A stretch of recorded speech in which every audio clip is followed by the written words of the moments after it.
อในเสียงเพลงนี้เป็นที่ทลายเทียนแด่องค์พระผู้เป็นเจ้า Praise and honor Lord.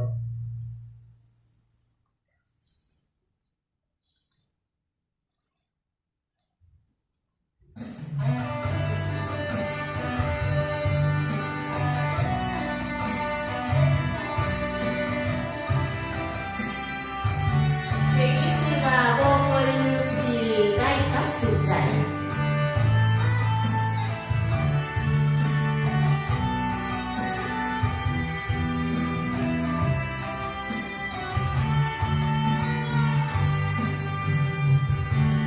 บ่เคยลืมที่ได้ตัดสินใจออกไปพร้อมกำลังหักสายพระเยซูสุขและทุกข์อย่างใดจะเข้าไปชีวิตได้พบได้เห็นรอยยิ้มและน้ำตา ว่าเขาจะอธิษฐานเพราะพระเยซูสัญญา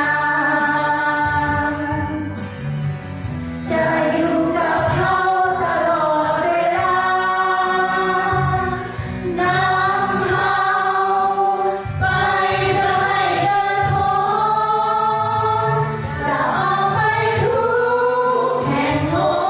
นในประเทศเรา สู้ชีวิตสุดใจเราจะสู้ทนแม้มันจะนานเท่าใดต้องไปแสนไกลคงจะไปจนสุดปลายแผ่นดิ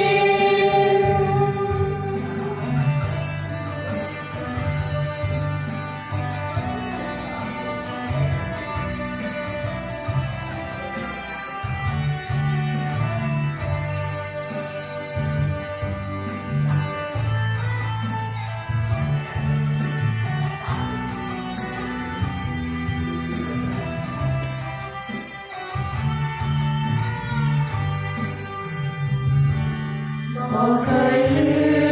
มที่ได้ตัดสินใจออกไปเพราะกำลังหักสายพระเยซูสุขและทุกข์อย่างใดจะเข้าไปชีวิตได้พบได้เห็นรอยยิ้มและน้ำตา ว่าเขาจะอธิษฐานเพราะพระเยซูสัญญาจะอยู่กับเขาตลอดเวลานำพาไปเพื่อให้เกิดผลจะออกไปทุ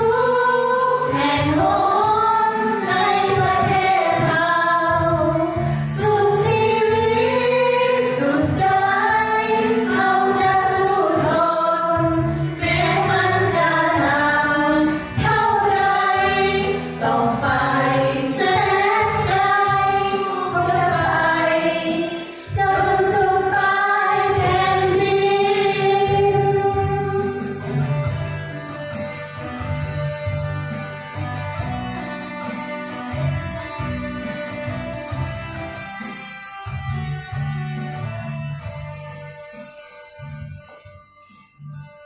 เราสงบจิตใจอธิษฐานพร้อมกันและนึกถึงพระเจ้า Let us bow our head and let's pray together. สรรเสริญองค์พระผู้เป็นเจ้า Praise Heavenly Father. พระนามของพระองค์เป็นพระนามที่ยิ่งใหญ่เหนือพระนามอื่นใด Your name is the highest above all, พระนามของพระองค์เป็นพระนามเดียวที่ลูกเคารพและบูชา and your name is the only name that is still worship. เป็นพระนามเดียวที่สัตย์ซื่อและเที่ยงธรรม The name is the truth. ขอบพระคุณพระองค์ในวันนี้ We give you thanks for today พระองค์เจ้าได้ให้ชีวิตใหม่ลูกในวันนี้ that you have given us this new life. ได้ลมหายใจ Air we ให้ breathe. ลูกได้เข้ามานมัสการใน ที่ศักดิ์สิทธิ์แห่งนี้ and that we are able to come in here to worship you. ขอพระวิญญาณบริสุทธิ์ทรงสวมทับลูก May the Holy Spirit cover เป็น us เจ้านายเจ้าชีวิตลูก and our leader, a king. ขอพระวิญญาณบริสุทธิ์ทรงเปิดจิตเปิดใจลูกได้เข้าใจพระธรรมที่ลึกลับของพระผู้เป็นเจ้า And may the Holy Spirit open our hearts when we understand all your message. ขอให้ทุกคนในห้องนี้ได้เห็นแสงสว่าง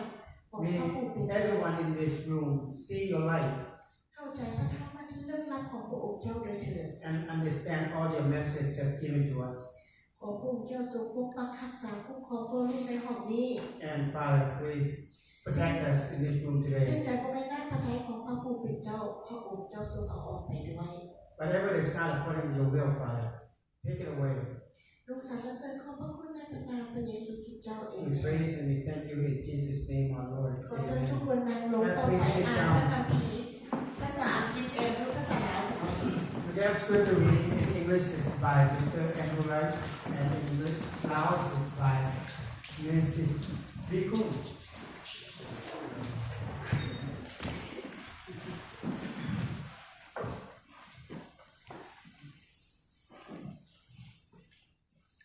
The first verse of today's scripture comes from Genesis chapter 24, verses 13 to 14. See, I am standing here beside this spring, and the young women of the town are coming up to draw water.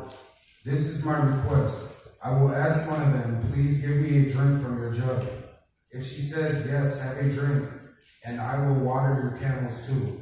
Let her be the one you have selected as Isaac's wife. This is how I will know that you have shown unfailing love to my master. And the second verse of today's scripture comes from Psalm chapter 63, verses 3 and 4. Your unfailing love is better than life itself. How I praise you. I will praise you as long as I live, lifting up my hands to you in prayer.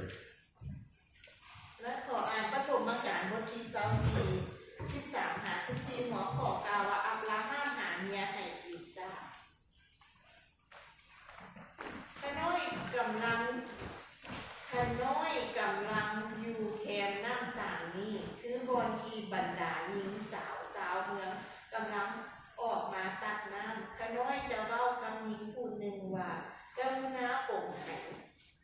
ของเจ้าลงและให้ขน้อยลืมน้ำจากให้เจ้าแดถ้านางตอบว่าเซินลืมแน่และหลานจะเอา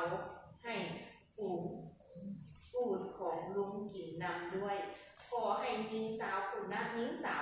เป็นผู้ที่พระองค์ทรงเลือกไว้ให้เป็นเมียอีซาผู้หักไส้ของพระองค์ทอดถ้าเป็นเช่นนี้ขน้อยจะรู้ได้ว่าพระองค์หักษาพันธสัญญาที่พระองค์มีต่อนายของน้อย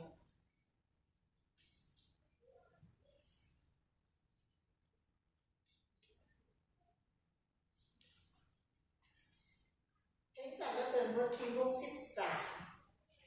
ภาษาหา4ความหักและ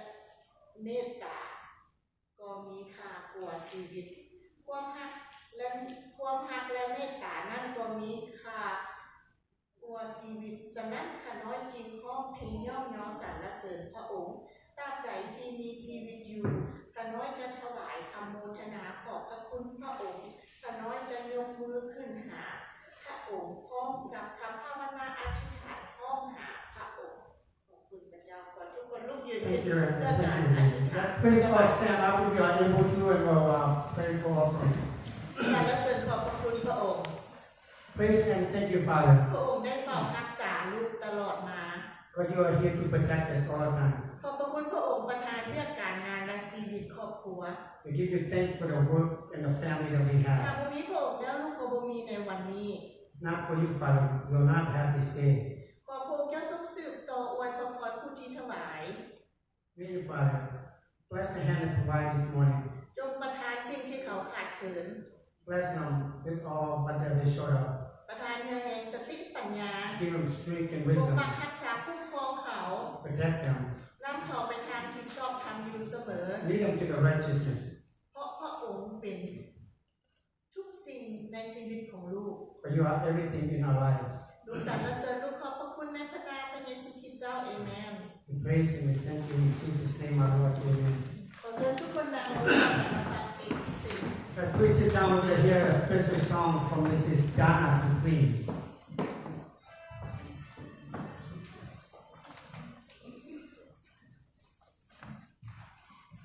เพลงนี้ชื่อว่าใกล้ชิดกว่าเดิม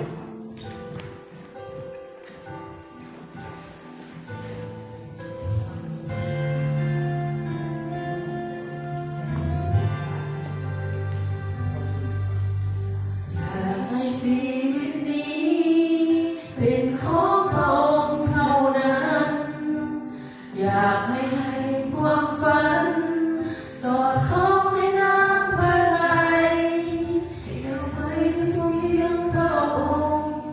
ให้มันคงในทุกเส้นทางไม่ห่างเหินไปจากพระองค์โปรดทรงนำชีวิตในทุกทางที่ก้าวไปอย่าให้ข้าหวั่นไหวให้ข้าต้องไล่พระองค์ให้ความหวังเป็นล้นหัวใจอบอุ่นในความรักพระองค์จากวันนี้และตลอดไปข้าอยากใกล้ชิดพระองค์มากยิ่งขึ้นทุกวันสนิทอยู่ในพระทัยพระองค์ข้าอยากจะหาพระองค์ด้วยสิ้นสุดหัวใจให้ชิดพระองค์กว่าเดิมทุกๆวัน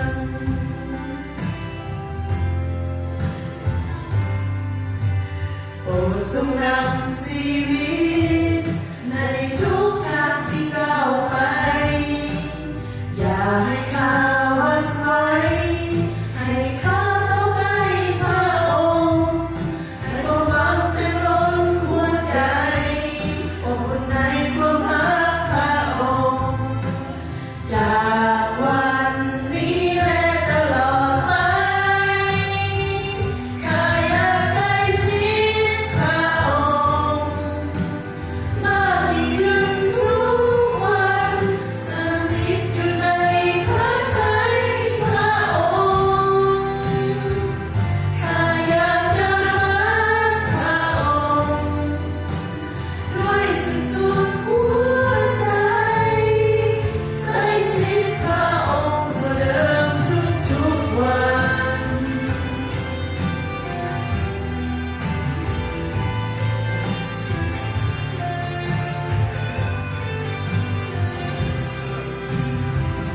ข้าอยากใกล้ชิดพระองค์มากยิ่งขึ้นทุกวันสนิทอยู่ในพระทัยพระองค์ข้าอยากจะหาพระองค์ด้วยสิ้นสุดหัวใจใกล้ชิดพระองค์กว่าเดิมทุกๆวัน ใกล้ชิดพระองค์กว่าเดิมทุกๆวัน ขอพระเจ้าอวยพร May God bless. ต่อไปขอเชิญอาจารย์บุญพินขึ้นเทศนา Now they hear a message from our pastor.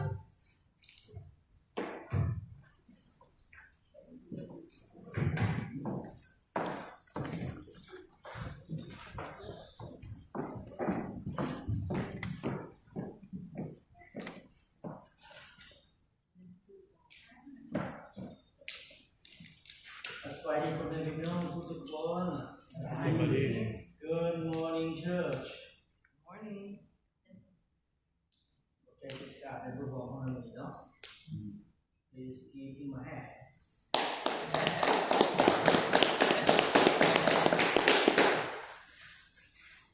พ่อแม่พี่น้องที่รัก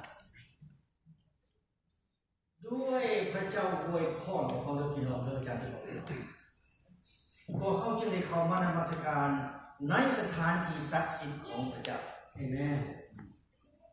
My beloved, because of God's blessing, so we have come worship in the holy temple of God. ด้วยว่าพระเจ้าทรงอวยพรพวกเขาจึงได้เข้าเป็น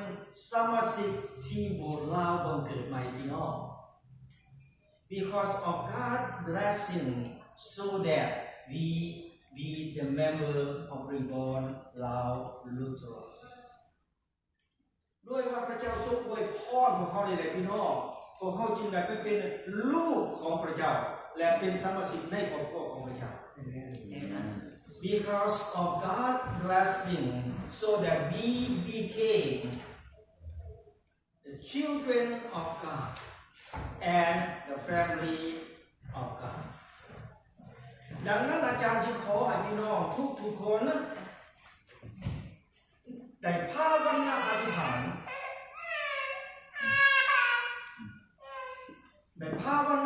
ฐาน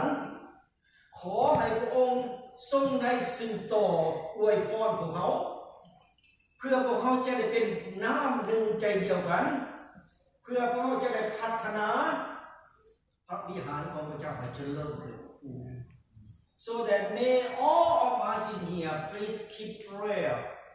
Ask God to continue to bless all of us in here for us to be unity, for us to build the holy temple of God,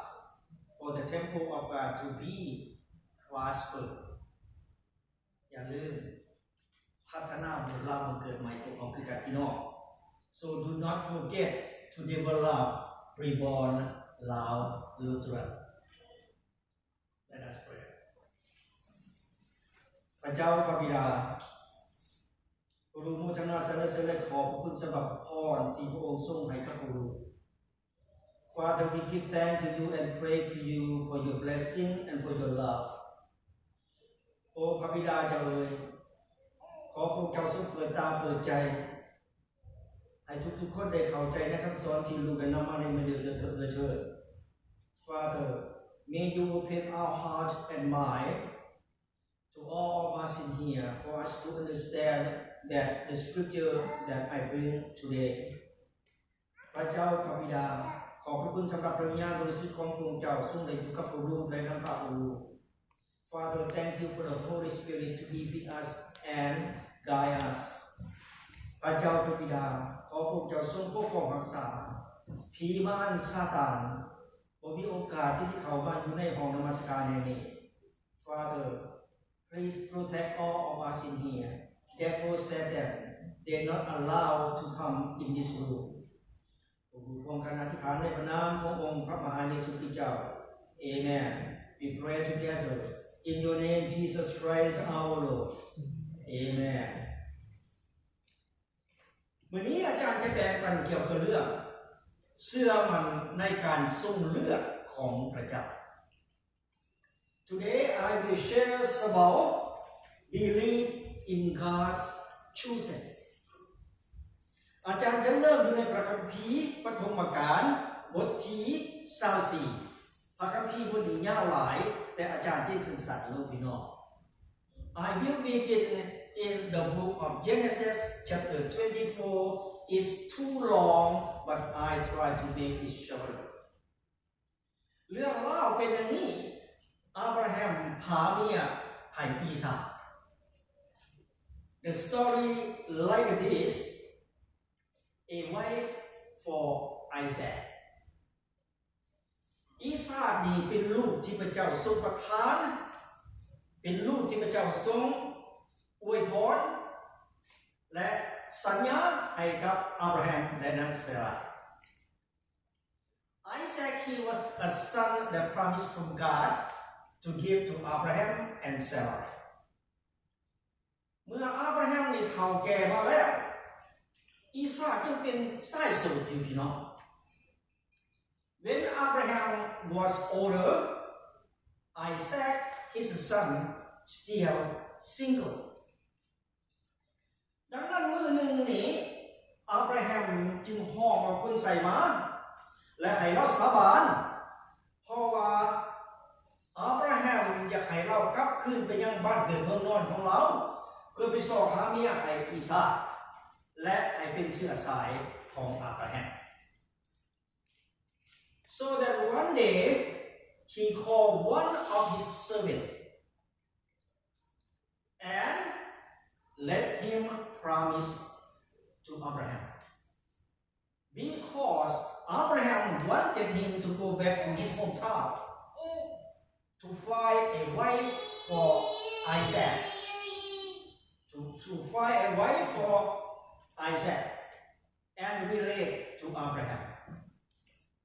แล้วผู้รับใช้ของอับราฮัมก็ออกเดินทางไปแล้วไปฮอดเมืองนั้นก็เป็นเวลาตอนแรกแล้วเราอยู่ที่บริเวณน้ำสาบอนที่ผู้หญิงมาตักน้ำ Then he went he arrived in that town late afternoon about evening time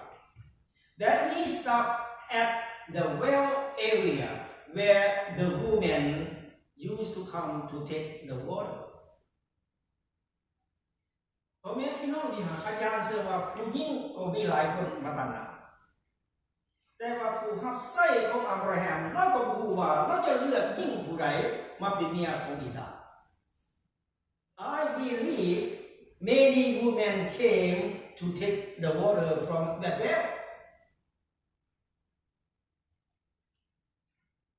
Abraham's servant he did not know which woman he gonna pick for Isaac's wife ดังนั้นเราจึงได้ภาวนาอธิษฐานขอให้พระเจ้าเป็นผู้ทรงเลือกว่าผู้หญิงผู้ใดจะมาเป็นเมียของอีสา Therefore he prayed asked God to choose or pick which woman will be Isaac's wife พ่อแม่พี่น้องที่รักของพระเจ้าดังนั้นพระคัมภีร์ในมื้อนี้จึงสอนให้พวกเราทุกๆคน My beloved The lesson today teach all of us in here อธิษฐานก่อนพี่น้องจะเฮ็ดสิ่งใดสิ่งหนึ่ง Pray first before you do something อธิษฐานก่อนพี่น้องจะไปบ่ใดบ่หนึ่ง Pray first before you go somewhere นี่หมายความว่าให้พระเจ้าไปก่อนของเสมอ That means let God go ahead for all of us Amen ดังนั้นหมายความว่าอาจารย์จะว่าอยู่เรื่อยๆอยู่เรื่อยๆให้พี่น้องเข้าใจจนกว่าพี่น้องปฏิบัติได้ Put God first before everything Amen. I will repeat and repeat and repeat until all of you understand me until all of you follow God วันนี้อาจารย์จะอ่านอยู่ในข้อที่14คำภาวนาอธิษฐานของผู้รับใช้ของอับราฮัม Now I will read number 14 Abraham's servant prayers เพิ่นว่าอย่างนี้ข้าน้อยจะบอกกับหญิงผู้หนึ่งว่ากรุณาปรงไหของเจ้าลงและให้คอยดื่มน้ำจากไหของเจ้าแน่ถ้านางตอบว่าเชิญดื่มแม่และหลานจะเอาให้ฝูงอูฐของลุงกินน้ำด้วย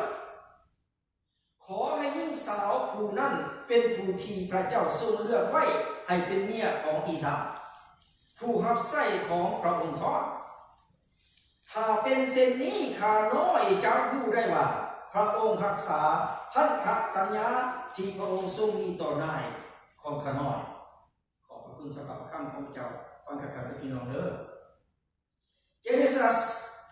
Genesis 24 verse 14 I will say to one of them Please lower your jaw and let me have a drink. If she said, drink, and I will also bring water for your camels.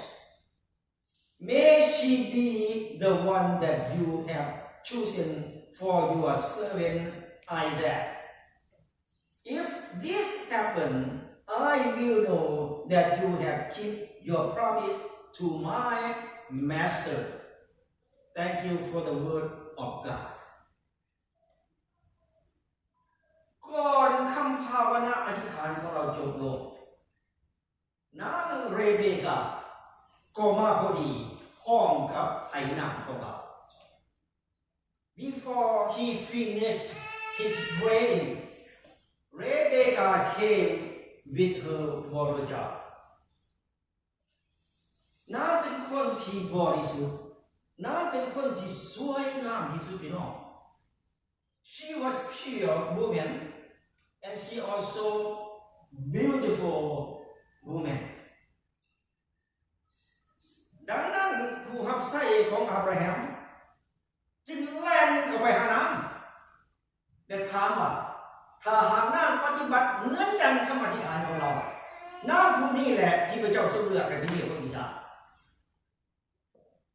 Then he ran to her and asked her if she followed exactly like his prayer. That means the Lord God chose her to be Isaac's wife. แล้วผู้รับใช้ของอับราฮัมยืนเบิ่งหน้าอยู่ Then Abraham's servant he stood and watching her. นางเฮ็ดทุกสิ่งทุกอย่างเหมือนกับคำภาวนาอธิษฐานของเรา She did everything exactly like his prayer. ดังนั้นเราจึงเข้าใจว่านางผู้นี้แหละที่พระเจ้าทรงเลือกให้เป็นเมียของอิสา That's why he know that this young woman God chose her to be Isaac's wife. ดังนั้นก่อนนางจะกลับเมื่อบ้าน So before she returned home ผู้รับใช้ของอับราฮัมเอาแหวนที่มีราคาแพงที่สุดประดับดังของนางและก็เอาปอกแขนคำคู่หนึ่งใส่ให้นาง Then Abraham's servant he took an expensive gold ring and put it in her nose and put 2 large gold bracelets on her arm. แล้วผู้รับใช้ของอับราฮัมจึงถามว่าพ่อของเจ้าเป็นผู้ใด Then he asked her, Who is your father? นางจึงตอบว่าพ่อของหลานเป็นลูกของนาโรเป็นน้องชายของอับราฮัม Then she said, My father was a son of Nahor, and Nahor was a brother of Abraham. นางเป็นเชื้อสายของอับราฮัม She was related with Abraham. ดังนั้นเมื่อเล่าได้ยินแบบสิเล่าดีใจแฮงก้มขาลงนมัสการและสรรเสริญพระเจ้า So after he has heard about this, he bowed down, praised the Lord, and worshiped God. บัดนี้เล่าได้ไปพักอยู่เรือนของนางครอบครัวของนางยินดีต้อนรับเล่าเป็นอย่างดี And he stayed at her house. Her family welcomed him very well. ดังนั้นก่อนรับประทานอาหารเล่าขอเว้าและแนะนำตัวเราเองว่าเราเป็นผู้ใดและเรามาที่นี่เพื่อหยัง Before dinner, he asked, he want to introduce himself and why or reason he come here. แล้วอธิบายให้คนในครอบครัวทุกคนได้รู้ Then he explained to all people in the family to know why he come here for. เมื่อทุกคนเข้าใจและได้ยินพวกเขาก็เว้าเสียงเดียวกันว่าจังซี่ After all people heard this and understand that they say the same page ถ้าเป็นพระประสงค์ของพระเจ้าพวกเขาบ่สามารถเป็นอย่างได้ If in God's will we could not do anything ดังนั้นให้เอานางไปกับเจ้าและเป็นเมียของนายเจ้าสัตว์ so that take her to be with you and be your master's wife เมื่อเราได้ยินเช่นนั้นเราขอพระคุณพระเจ้าพระองค์สรรเสริญย่องย่อให้เกียรติพระองค์และก้มขาบนมัสการพระองค์ He give thanks to God to answer his prayer He bow down his head and worship God and praise to the Lord ดังนั้นพ่อแม่พี่น้องที่รักของพระเจ้ามื้อนี้บทเรียนสอนให้พวกเราทุกๆคน My beloved the lesson today teach all of us การนมัสการพระเจ้าเป็นสิ่งที่สำคัญที่สุดพี่น้อง Worship is so important for all of us เพราะว่าพวกเราได้อยู่ใกล้ชิดกับพระเจ้าพระเจ้าได้อยู่ใกล้ชิดกับพวกเรา Because God He close to us and we close to God และแสดงถึงการขอพระคุณพระเจ้าที่พระเจ้าทรงได้สำเร็จในชีวิตของเราหลายสิ่งหลายอย่าง and give thanks to God because God He had done so many things to all of us นางเรเบคาเราก็บ่ฮู้เราก็บ่เห็นอีซากบ่อีซากก็บ่เคยเห็นบ่เคยฮู้นางเรเบคามาก่อน Rebecca she did not know and see Isaac and also Isaac he did not see and know Rebecca แต่พวกเขาทั้งสองเชื่อมั่นในการส่งเลือดของพระเจ้า but them too they believe in God's choices อาจารย์อยากบอกพี่น้องทุกสิ่งทุกอย่างที่พระเจ้าส่งเลือดเป็นของที่ดีทั้งนั้นพี่น้อง everything God choose they all good things วันนี้อีซาจึงรับเอานางมาเป็นเมีย Then Isaac accept her to be his wife อาจารย์มีเพื่อนคนหนึ่งที่จะเล่าสู่ฟัง I have my friend ชื่อแล้วว่าสุริยาเป็นคนต่าง I have my friend his name Surya he was a blind man ฟังกันครับพี่น้องแต่สุริยานี่นะเราเชื่อพระเจ้าเรามั่นใจในเจ้าทุกสิ่งทุกอย่างเราศรัทธาต่อพระเจ้า but Surya he has strong in faith with God he trusts in God with everything he faithfulness to God okay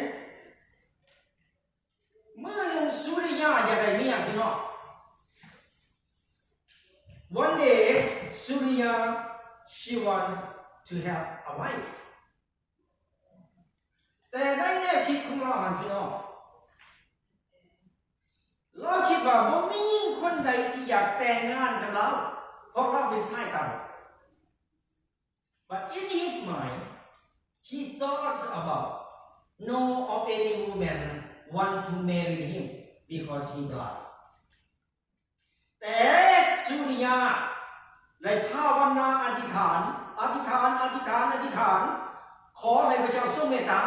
ขอให้พระเจ้าทรงสอกหาเมียให้เรา But Surya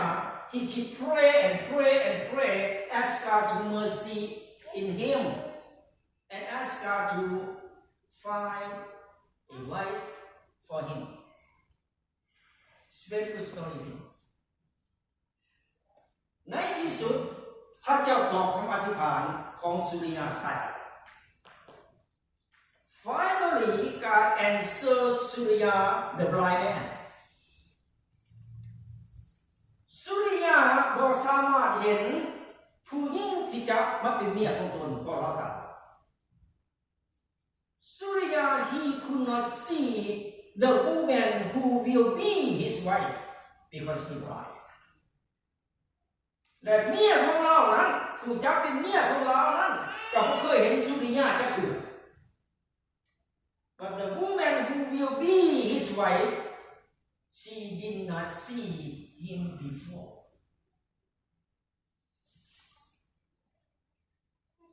บัดนี้พวกเขาเจ้าทั้งสองคู่กันโดยทางโทรศัพท์ Then too they know each other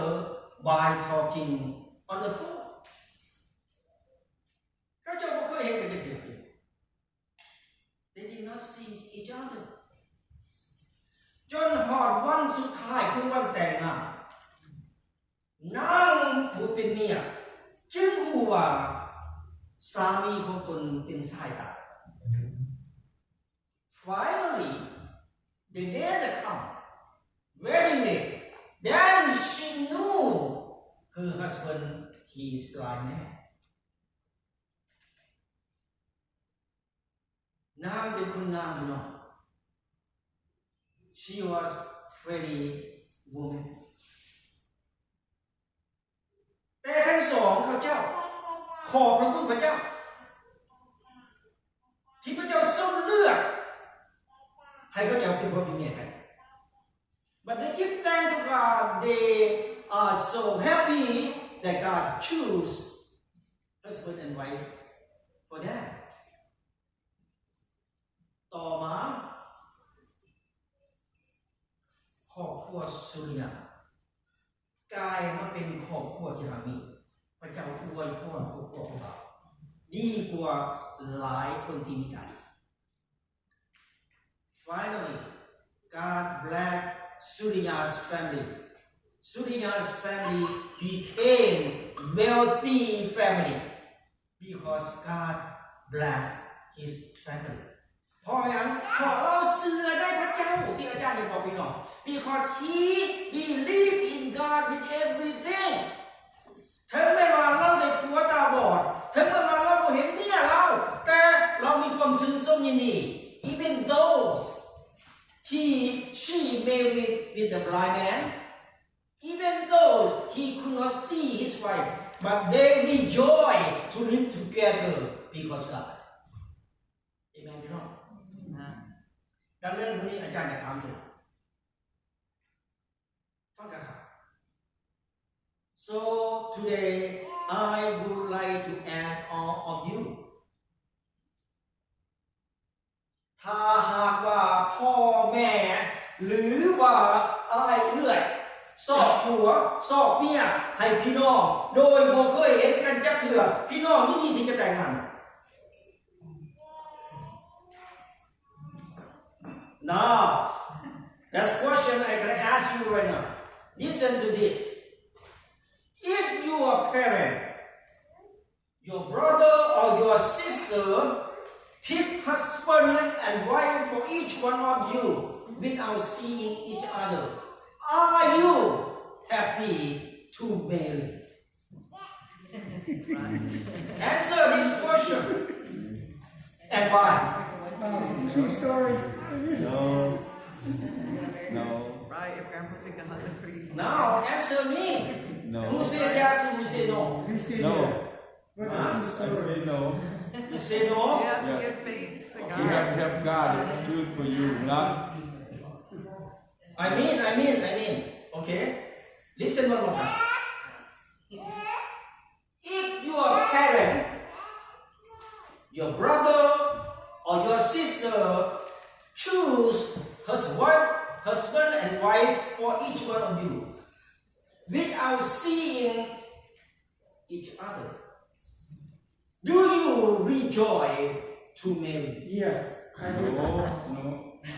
no I want one person answer first who say yes and who say no I say yes. you say yes what reason เพราะพระเจ้าเลือกให้เราแล้ว ผม เรา จะเลื เลื อ อก ก เขา ที่สุด Your mom and dad just go with what God give your mom and dad the decision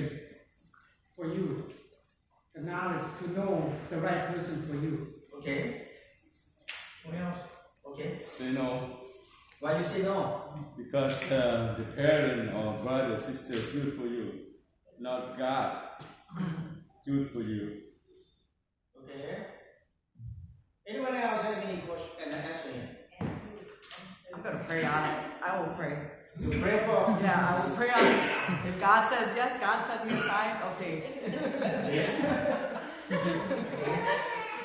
Are you happy to marry? Like the blind man, I just give example for all of you. Yes. The blind man Surya and his wife, they did not see each other until the end of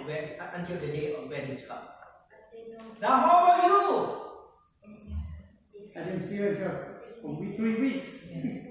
Until we got married.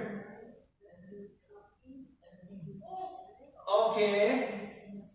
We know each other through the telephone. Okay. แต่อาจารย์เนี่ยบอกพี่หมอโอเค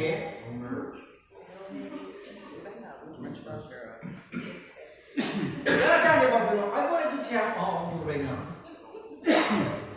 โอเคถ้าหากว่าโอเค listen to this ถ้าหากว่าเป็นพระประสงค์ของพระเจ้าโอเคถ้าหากว่าเป็นพระประสงค์ของพระเจ้าพี่น้องบ่สามารถเฮ็ดสิ่งใดได้เลย If in God's will you cannot do anything at all I believe that everything that God choose for you and pick for you all good things for you God will not choose any evil to you, but God choose good thing for each one of you. But one thing I would like to remind all of you right now, please have faith in God, believe in God, and trust in God with everything in your life. Everything can be okay. ทุกสิ่งอย่างก็ได้ดีทุกสิ่งทุกอย่างเนาะอย่างที่ว่าโอเคแล้วสิ่งที่ว่าพ่อแม่เป็นผู้สอนให้หรือว่าอาเอ๋ยเป็นผู้สอนให้อาจจะเป็นที่พ่อประทัยของเรา Example if your father, your mother, your brother and sister pick wife and husband for you probably good plan from God okay thank you for this เอาในขอสรุปในวันนี้ conclusion จงเชื่อในทุกสิ่งที่พระเจ้าทรงเลือกให้พี่น้องโอเคจงชื่นชมยินดีในทุกสิ่งที่พระเจ้าทรงเลือกให้พี่น้อง Rejoice everything what God giving you alright God bless all of you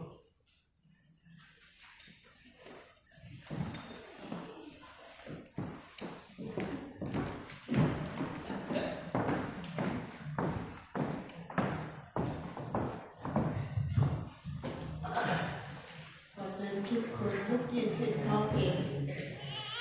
นมัสการพระเจ้าร่วมกัน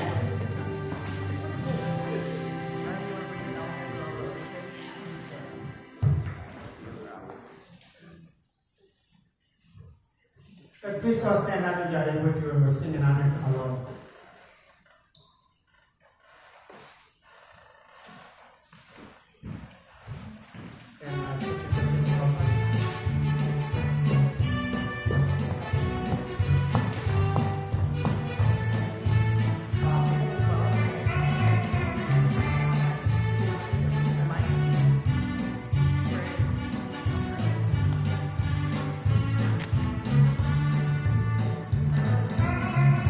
Stand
นี่แหละเป็นผู้เลี้ยงที่ดีเฮาฮู้จักแกะของเฮาและแกะของเฮาก็ฮู้จักเฮาแกะของเฮาจะฟังเสียงของเฮาแล้วจะร่วมเป็นฝูงเดียวและผู้เลี้ยงเพียงผู้เดียวโยฮันบทที่